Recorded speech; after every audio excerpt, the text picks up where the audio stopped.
амансыздар ма? Мен бүгін сіздерге видеода көріп тұрғандарыңыздай пряниктердің тестісін жасап көрсетемін.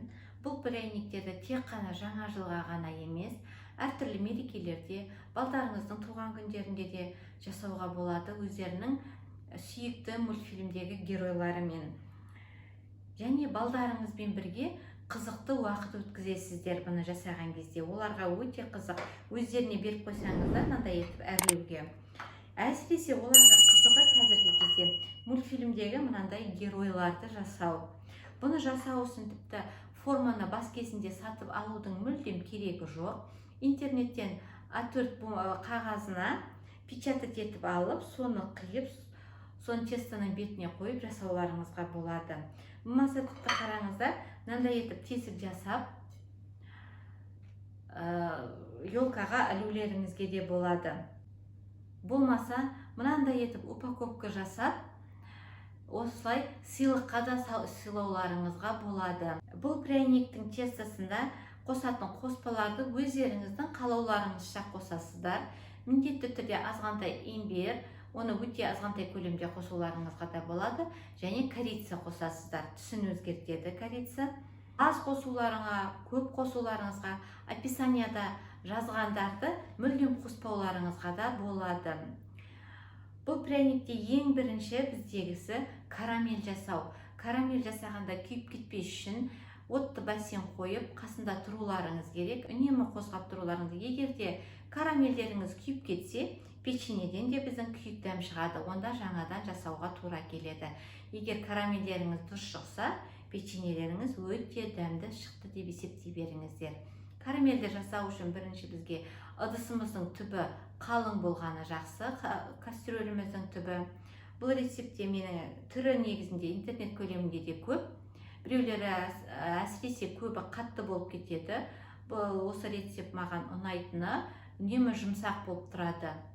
Және айтатыным, мынандай пакетке салып қойсаңыздар, 2 ай 3 айға шейін сақталып тұра беріледі. Кастрөлге астында төменде рецепт жазылғандағыдан жарты қантын саламыз да отқа қоямыз. Оттың астын бәсеңсітіп ерте бастаймыз. Одан кейін қалғанын саламыз. Оның бәрін көру үшін менімен бірге видеоның ақырына шейін болыңыздар. Сіздерге көтеріңкі көңіл күй тілеймін. Жаңа жылда сіздерге сәттілік, бақыт, жақсылық тілеймін. Үйлеріңізде әрқайсыңызде бақ-береке болсын, ризық несібелеріңіз мол болсын. Ал бисмилlah деп бастайық. Көріп тұрғандарыңыздай қалыңдай кастрюльге қанттың жартысын салып ертеміз, оттың астын бәсеңсітіп қоямыз. Одан кейін 1 қасық осындай глюкозный сироп қосуымызға болады. Глюкозный сиропты қоспасаңыздар да болады. Бірақ та бұны қосқан кезде комок болып қалмайды қантымыз. Қанша қозғасақ та ол бәрі еріп шығады. Ал егер де қоспасақ, ол комок болып, одан кейін сиропымызды сүзгі арқылы, сита арқылы сүзіп алуымызға тура келеді. Сондай бұл карамельдің жасалу жолы негізі кішкене капризный. Міне жан-жақтан шетін қозғадыңыздар, енді осылай еріді, көрдіңіздер ғой. Түбінде кішкентай бар әлі, менде әлі 1-2 минут ұстайын, бірақ та байқаңыздар. Егер де от көбейіп кетіп жатса, асты басылмаса, кастрөлді көтеріп тұрып қозғауларыңызға болады. Енді біз қайнап тұрған суды құямыз. Суымыз қатты қайнап тұру керек. Карамель өте ыстық, сондықтан байқаңыздар. Қолдарыңызға бір нәрсе орап, болмаса прихватка киіп алыңыздар. Байқаңыздар, қолдарыңыз күйіп қалмасын. Міне жайлап құямыз, 2-ге 3-ге бөліп. Кастрөліміз кішкентай болса, ол суымыздан құйған кезде кастрөлден асып кетуі мүмкін. Енді екінші бөлек қантымызды қосып, және кішкентай шым-шым тұз салып жібереміз. Осы қант ерігенше тағы да 2-3 минуттай қайнатамыз. Қант әбден еріп алу керек. Жан-жағын түбін қозғап тұрамыз.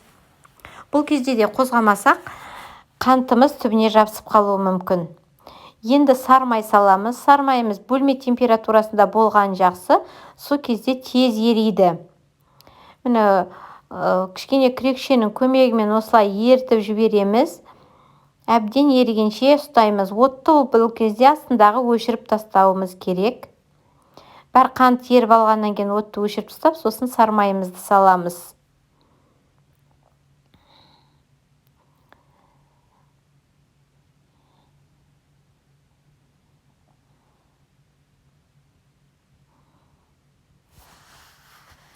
Сармайымыз салып болғасын, көргендеріңіздей соды қосамыз. Ас содасы түйіршіктер болып қалмас үшін бірінші ситодан өткізіп аламыз. Одан кейін осындай етіп тағы да күрекшенің көмегімен бәрін езіп жібереміз. Көргендеріңіздей көбік шығып үлкейді біздің карамеліміз, және түсі ағарып өзгерді. Осындай болу керек. Кішкене көбіктенеді, байқап тұрсаңыздар. Енді сәл суығаннан кейін карамельді арасында қозғап тұрамыз. Карамеліміз 60-65 градусқа шейін суы керек. Себебі жұмыртқамызды салғанда ол пісіп, ағарып, белоктары бөлек-бөлек болып қалмас үшін. Міне менде 65 градусқа жақындады. Енді осы кезде біз жайлап жұмыртқаны саламыз. Міне қозғап тұрамыз міндетті түрде. Жұмыртқамызды 2-ге 3-ке бөліп құямыз. Кішкентайдан құйғаннан кейін қозғап тұрамыз осылай. Күрекшенің болмаса венчиктің көмегімен енді қоспаларымызды саламыз. Мен бәр қоспаны бір ыдысқа салып араластырып қойдым. Енді осыны бірге салып жібереміз де, және сәл суытып қоямыз.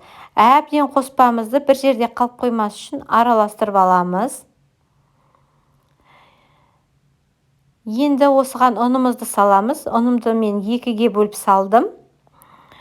Бұған 750 грамдай ұн кетеді. Әркімнің ұны әрқалай болғандықтан қарайсыздар.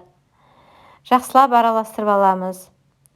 Достар, егер де менің каналыма жазылмасаңыздар, жазылып қойыңыздар, лайк басып пікірлеріңізді қалдырыңыздар.